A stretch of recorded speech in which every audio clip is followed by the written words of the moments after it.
Wild Sheep Foundation presents Sheep Shape.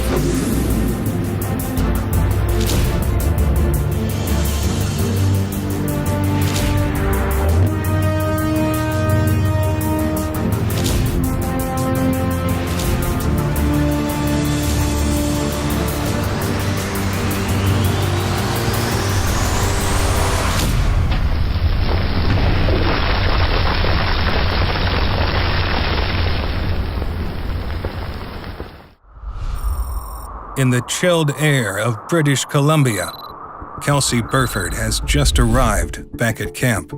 Sore and tired, Kelsey can't shake the constant replay of the day's epic event.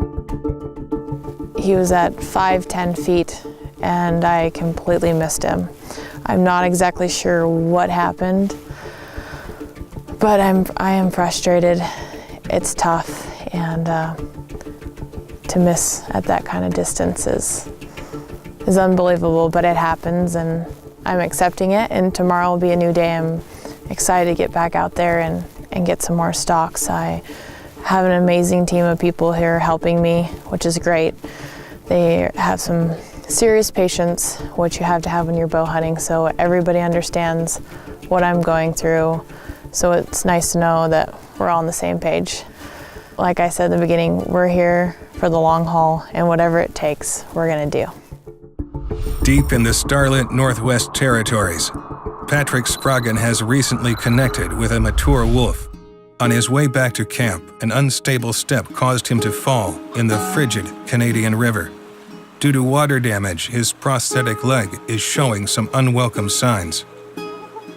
Kind of bittersweet tonight. Got the wolf, got it back to camp. After the 2 river crossings, our worst fear for this trip has come true.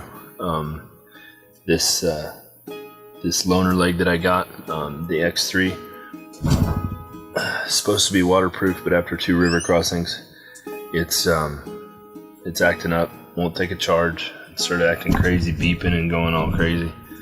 And so I linked it to the remote. The remote's showing an error code of 232, so I just sent my prosthetic guy a message to seeing if there's any way that we can fix it up here. So we won't find out anything till tomorrow. I'm sure he's going to have to call the manufacturer and figure out if there's anything we can do. If not, we do have a backup, and that's I brought a backup for that. But the backup is not waterproof, so we're going to have to be really careful. And it's not nearly as rugged, so it's going to be interesting. I mean, we still got 6 days of hunting and chasing sheep on the mountains, but you know, we're not gonna take it easy. I mean, we're just gonna go. If it breaks, then we'll figure that out. But yeah, it's I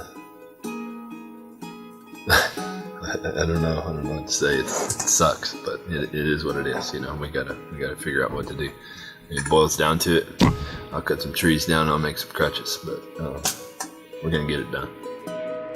As the stars soar across the sky and the new day begins, Chad Hall makes his long trek up mountain. The sight of a legal ram has had him on his feet day in and day out. Due to warm temps, the sheep have stayed in lower elevations, making them hard to spot. So it's no better time to contact his family back home. We're taking a quick break here up on top of the mountain, doing some glassing and having a bite to eat. It gives me a little bit of time to send a few messages home in the middle of the afternoon, see how my family's doing.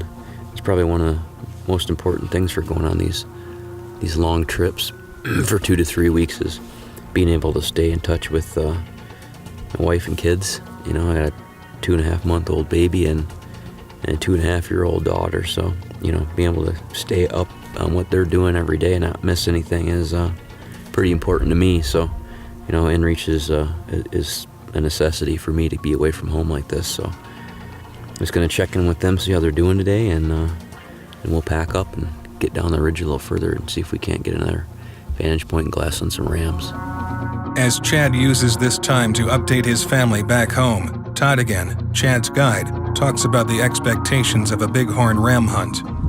Well, when you are sheep hunting, you can be challenged in I've said this before, mentally, physically, or emotionally, different things crop up on different hunts, and the bighorn, I think it's a lot about patience. I mean, these animals, they hang up in a basin in the timber where you're not going to see them for days or weeks, and when they do come out, you just have to take the opportunity and be ready to move quickly and to take advantage of that.